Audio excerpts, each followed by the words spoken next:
Nixon now, Nixon now. He's made the difference. He's shown us how. Nixon now, Nixon now. The 1972 election was one of the most unique elections in American history, as it produced several unique occurrences. President Richard Milhouse Nixon soundly defeated Democratic challenger Senator George McGovern of South Dakota with the largest electoral landslide in American history, one that saw President Nixon carry a whopping 49 states. While it can be partially attributed to his outstanding campaign music, Richard Nixon also represented a brighter future for America. He represented a new era on the frontier, an era in which the entire world changed for the better. New emphasis was placed on the nation becoming a more tolerant and conscious place. Americans now saw themselves not only responsible for themselves and each other, but also for the environment, President Nixon himself being a kinetic force in the creation of the EPA. Despite the previous 2 decades of social upheaval, the nation was progressing. An American man had landed on the moon not just once, but multiple times. The Soviet Union and the Chinese were no longer seen as evil aggressors against the American way of life, but as fellow nations that had the potential to be partners. In all regards, the Nixon administration had a resume of achievements that outpaced many of its predecessors. However, not all of their achievements were impressive, as the Nixon administration and its associated re-election campaign harbored a darker side. Where there had been brightness in the future of the nation, the steps taken to reach that point cast a long shadow over the good. The mess that is hidden political corruption soon found itself unraveled in the Watergate scandal, which served as a catalyst for the collapse of not only President Nixon's administration, but also his legacy. Even in his downfall, Richard Nixon's administration represented a frontier in American history.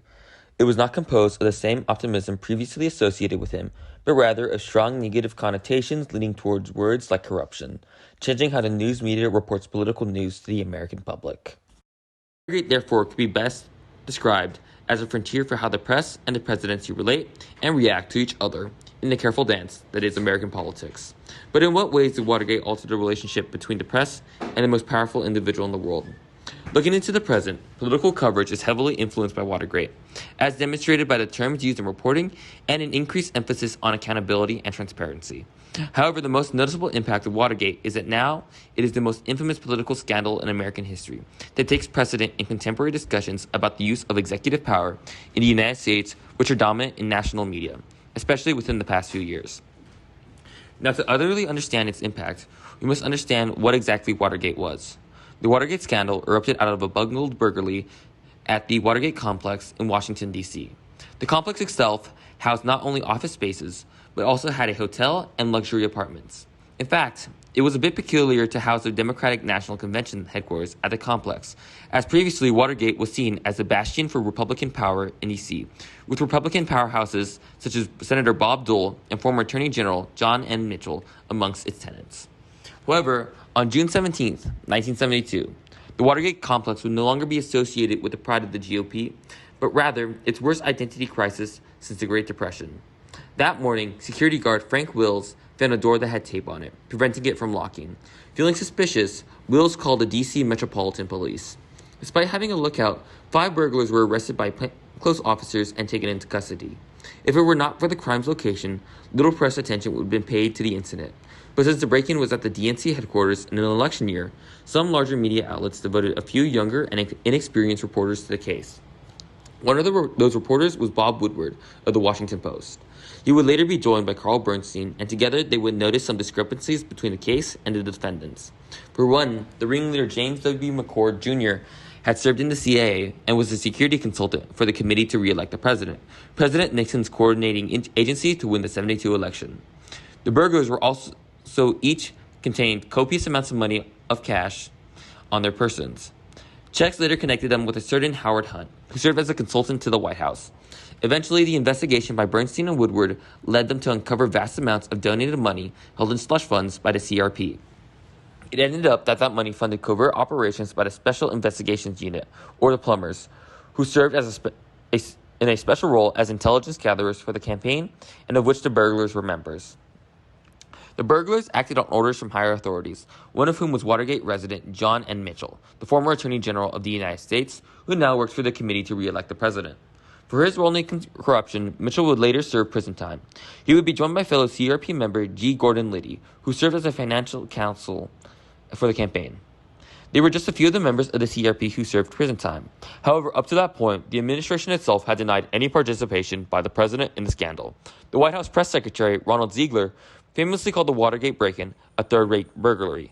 However, the innovative work of journalists like Woodward and Bernstein, guided by anonymous tips from a whistleblower codenamed Deep Throat, led to the discovery that the president maintained secret recordings, which prompted a legal battle based off ideas such as executive privilege, which really gained prominence during the scandal, and is one of many terms that found a home on the new political frontier. Eventually, however, the argument over the tapes would lead to the president being forced to hand them over, and the discovery that 18 and a half minutes were wiped from a tape. There were also recordings of President Nixon ordering compensation for the Watergate burglars. President Nixon soon found himself boxed in from all sides, and under increasing pressure from not only Democrats but also Republicans in his own party, and he resigned prior to being impeached. In the end, Republicans were polarized by the matter, and college-educated Nixon voters were the ones who disparaged Nixon the most. Nixon's presidency lasted from January 20th, 1969 to August 9th, 1974, and all of his prior achievements had fallen down the Watergate train. If not for the extenuating circumstances of its political purpose, then Watergate would be no different than the thousands of burglaries that occur across the country every year. Watergate, at its very core, is a scandal that erupted with the discovery of a common crime that got connected to the most unlikely of places. The reason it represents the frontier for American political journalism is summed up best in a CBS News segment from 2017, in which CBS News television journalist Leslie Stahl compares her experience as a young journalist covering Watergate to her experience covering many of the scandals of the present century. Stahl notes how much of the nomenclature for covering scandals, such as the suffix "gate," originates from Watergate. Watergate represents the frontier of investigative journalism as a vehicle for holding public officials accountable. Investigative journalism examines their actions by an in-depth analysis of all the facts presented, with some speculation used to forge a journey. Watergate caused Middle America to lose its political innocence, as it was the first time that a sitting president could be tied to a commonplace crime at the national level. With modern technology available that made it easier to disseminate information to a wider population, the entirety of the populace could determine for themselves the extent of the cover-up. Watergate was also one of the first times that an anonymous official, Deep Throat, provided the focal point for journalism. While Richard Nixon's campaign represented the frontier for a greater America, the Watergate scandal, instead, turned his legacy into the frontier for investigative journalism in the political sphere. To conclude, the story of Richard Nixon and Watergate is not solely the story of one rigid frontier, but rather a fluid one. While initially his presidency was the frontier of a new era of peace and prosperity, when the news of the corruption that empowered him surfaced, investigative journalism emerged as the victor. During that time, it was in its infancy, but the scandal pioneered the methods and goals on that frontier for future investigative journalists.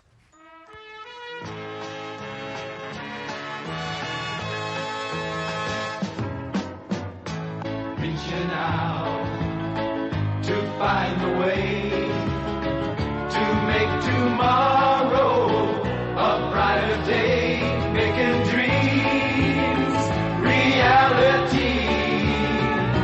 More than ever, Nixon now for you and me.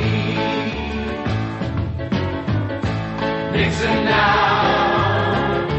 Nixon now. He's made the day